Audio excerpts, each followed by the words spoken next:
Surviving something traumatic in the wild is inspiring, but survival as a hobby makes me uncomfortable. Imagine explaining the concept of camping to your prehistoric ancestors. Imagine telling a tribal Amazonian that you spent hundreds of hours playing a survival horror computer game set in a hellscape meant to resemble their home. What possesses us to buy expensive outdoor equipment? What deludes us into using our precious vacation time sweating or shivering in the woods? What is the real difference between a Yule log and a gas fireplace? These are the deep questions that keep me up at night. I'm going to unpack these questions by talking about two computer games, The Forest and Sons of the Forest. I'll briefly cover my experiences with them before spoiling what I think these games do well and what they leave me hungry for. While Sons of the Forest is still in early access, it's late in that phase, and I'm going to criticize it in a way that is becoming less constructive by the minute. To be clear, in both The Forest and Sons of the Forest, I got my money's worth. I enjoyed them immensely, and I recommend them strongly. I became interested in The Forest after seeing Mandalore Gaming's video on it. I played it off and on for a couple months, clocking more than 200 hours on End Night Studios' little slice of Cannibal Peninsula.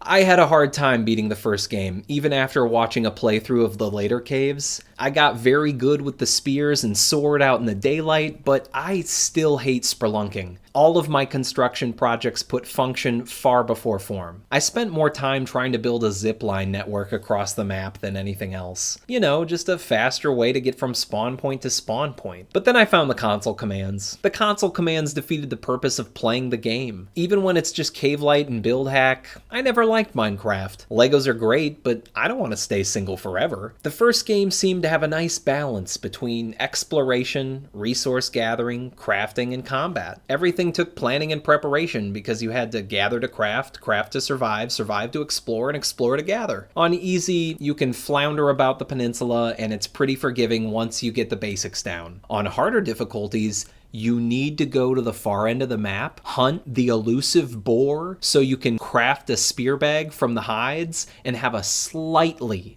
larger margin for error while fighting tougher enemies. The story was cool, and the plot played its cards close to the chest. The first time through, you're never really sure if you're going the right way or prioritizing the right tasks. Even now, after playing more of the sequel, I think The Forest established a better mystery island. It was well received for its time, and I thought it was impressive when I played it in 2021. But the sequel's graphics and sound design really crank it up. I was somewhat hoping Sons of the Forest took place on the same peninsula so that those mysteries could be solved, but I ended up liking what they did with a new island quite a bit. I'm going to talk more about The Forest's plot later when I compare it to the sequel, but I'm going to cover multiplayer stuff before I get into spoilers. Now, I might be new to online gaming, but the multiplayer aspect of both games just doesn't seem to be worth the effort for me. Multiplayer in either game might be great for having a long play session with close friends, but coming back to the game after work in real life only to see that someone built something where you don't want it and used up all the trees next to what you were already building, it would drive you crazy. These are not games people typically play for short periods of time, and it's tough to synchronize schedule with other adults. If you do play either game with friends, I recommend trying to get through the dungeons together, or hunker down and play castle defense. Doing both will probably stretch the team's patience. Playing with strangers felt even more difficult. If someone starts the game 5 minutes before you, they're on the other side of the map. You might click through the cutscenes only to get booted out immediately. If you host your own game with strangers, you'll spend more time being game master than you will game player. An open world building game like this is almost perfect for griefing. And as I mentioned before, the console commands defeat the purpose of the game. Let's get back to single player. Back to the sequel. I think Sons of the Forest has better presentation on all fronts. Sounds, sights, and survival have improved. Don't even get me started on the music, there's some bangers in there. Resource gathering was more fulfilling for me, even if there's less to craft ultimately. The items add a lot. I absolutely love the zipline gun. The firearms are really cool and fairly well balanced until you master headshots. I came into Sons of the Forest expecting to be a professional conquistador, only to get wrecked for the first few hours playing. I spent more time building in Sons, but I still fell into the same trap of putting security before aesthetics. Arming Virginia and placing defensive spikes around the perimeter is all you really need. That is, until the perimeter is too large and the enemies start spawning inside of it. Speaking of companions, they're a neat addition, and deciding how much you want to use them is the first choice you should make in a new game. It can be very helpful to give Kelvin pleb work and have Virginia watch your back while you chop. Soon, however, they won't be able to pathfind their way through your Lincoln Log Labyrinth, and any trips you take off the resort will end in you herding cats. Your interactions with these two NPCs are pretty limited, so don't go in expecting relationships with them. In terms of immersion, it depends a lot on the difficulty settings, but the game is a scramble on your first playthrough. The successive patches have changed a fair amount and may continue to tweak things. Overall though, I think the item management of the second game is more immersive than the first. I hesitate to say the survival is more realistic, but it feels that way to me at this stage in development on hard survival. The mutant varieties are inspired. Even when they get stuck on stalagmites and furniture, I really like the direction they took this. I like that the cannibals and mutants aren't on the same side anymore. It does take away from some of the intrigue about the cannibals. In the sequel, there's noticeably more diversity amongst these tribals. They now have different animations and behaviors, but not really enough to watch them. I do think the cannibals need a class that does ranged attacks, like the flame-filled tennis ball throwers from the first game. It might be a good role for the female cannibals and Sons, because they seem to mourn their dead more than they fight you. I like that the cannibals wear armor, but I think they wear a little too much of it. The player is constantly crafting armor in Sons. Even the weakest enemies can reduce it significantly with one hit, but you burn through a lot of supplies on armored foes for some reason. The cannibals and Sons feel more hostile, lots of them are now armed, and it is more difficult to predict their attacks. But the second game's tribal interactions feel like a shallower experience because they're not connected to the artifacts on the island, and there's less mystery to them because of that. I'm kind of a coward. I'm a scaredy cat. I like the caves as linear trips through hell instead of a lot of backtracking and falling damage that I experienced in the first game. Sure, the caves in the forest probably give the player a greater sense of accomplishment, despite being less scary. In Sons, the horror is cranked up to 11, but you can basically run through them without taking much damage. Before it got patched in, I was glad the trees didn't regrow in Sons. I'm sure you can toggle it off and on, but the trees should not regrow, partly for continuity reasons involving the landing strip and golf fairways, but mostly it makes choosing where to chop matter a little bit. At all. In the same line of thought as the tree regrowth, I wish wiping out a tribal encampment stopped them from respawning. If anything can be learned from Westward Expansion, it's that the magic goes away. I want you to be able to cleanse the island or make peace with the natives. Preferably a little of both. Maybe the tribes could have more differences between them, like a whole spectrum of cannibalism, and you could New Vegas the factions. I think it would be awesome if parts of the map were too hostile to build on, but there could be some where you can join the homeowners association. In the first game, the story wrapping up with you and your son escaping made sense. Somehow it needed less explained. End Knight was more ambitious with the story in the sequel, but I think some of that ambition was misplaced. Sons of the Forest is not a character-driven drama. No one seems to have motivation on the island. The first thing you see in Sons is a picture of a woman and a little girl, presumably the player character's spouse and child, but you feel no rush to get back to them. Kelvin is a good boy, but you have no idea what your working relationship was like before his injury. Why do you work so hard to keep him alive? This lack of motivation extends to NPCs. After proving his interdimensional theories, why is Dr. Tim LeBlanc leaving? Before they patched in the new ending, it looked like he was cured of his mutations in the cube, almost implying that that is why he came to the island to begin with. But I guess not. So why is Dr. Timmy leaving the one known place with new evidence on his life's work? Why doesn't Virginia make her own choice to stay or leave the island? She's been making her own decisions about staying or leaving your camp the whole game. Now that her daddy's dead and the island is hers, she's known the player character for weeks and basically just does what you do.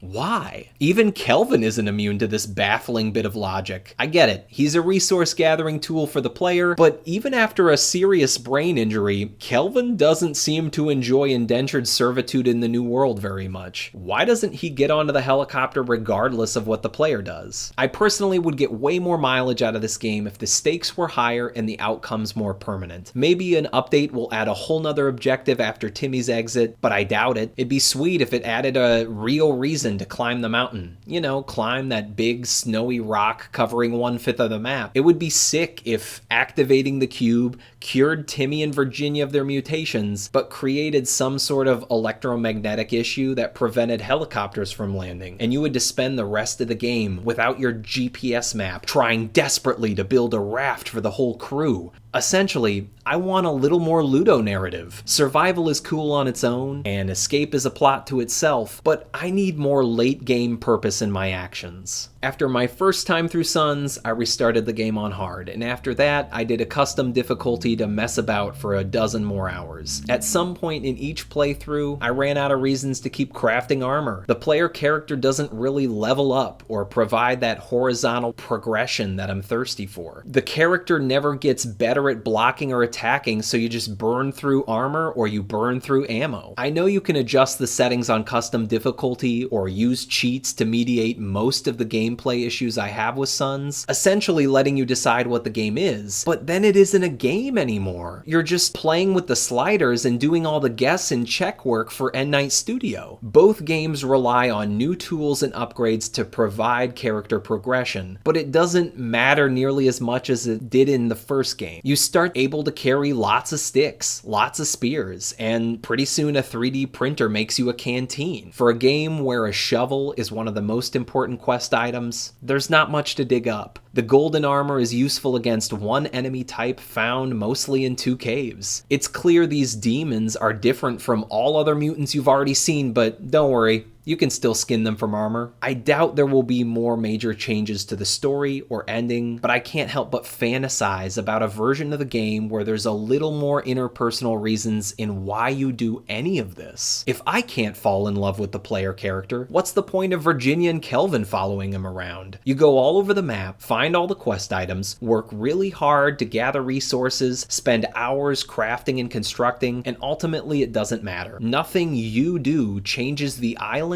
or the people on it. By the end of the story, you see how the interaction of these 2 dimensions caused the mutations you've seen in both games. Not like how or why specifically, but whatever. You just saw sentient life on another plane of existence, but don't worry about that. It's time to go back to building cabins and driving a golf cart around. The biggest unsolved mystery of the game is who built the fishing shacks on the east side of the map. It's like finding out that the island was purgatory all along. In both games, I found myself stocking up for a calamity that never came. You can go from objective to objective and essentially speed run through the story in a couple hours, or you can spend hundreds of hours building. Once I became familiar with the mechanics of these games, I ran out of reasons to keep playing. No hurricane comes through and puts you back to square one. None of the revelations you make on the island change gameplay or progress anything. The tribals can't be reasoned with or genocided. You can't level up your attack to a point where harder fights are engaging without better weapons, but better weapons run out of ammo, and on survival, ammo is very finite, so you'll probably never swing the club after you get a good axe, you'll save all your grenades for the 3 boss fights, and soon you'll have a process for taking out each enemy type with the least amount of risk or waste. You'll have rinse and repeat fights as you move from ammo spawn point to ammo spawn point. You initially come to the island to rescue the Puffton family. When you find Mr. and Mrs. Puffy, you kill them. When Virginia finds you, all the player character can do is give her guns or clothes. The game is not an escort mission. You can't get her to stay somewhere safe until help arrives. If you don't need to rescue Virginia from a cave or bunker, why go into any of them after you realize her parents are zombies? It's the midpoint of the game, and it's the end of your real role in the story. Why wouldn't you just grab Virginia and prioritize getting off the island? More importantly, why wouldn't you prioritize getting paid for the dangerous mission you just survived? You even have to camp out for a few days to get her to show up, and camp out for a few more to get the ending that includes her. There's plenty of supplies between quest items for you to go from one objective to another without needing to stop long enough for Virginia to trust you. Conversely, there's no invitation from Timmy to be a part of his research or a call to answer the big questions in the multiverse. But it seems like the story waits on you to happen. The cube waits for you to activate. Why? In the first game, you're a survivalist who ended up in a nightmare by chance. You fight to survive, but you kill to save your son.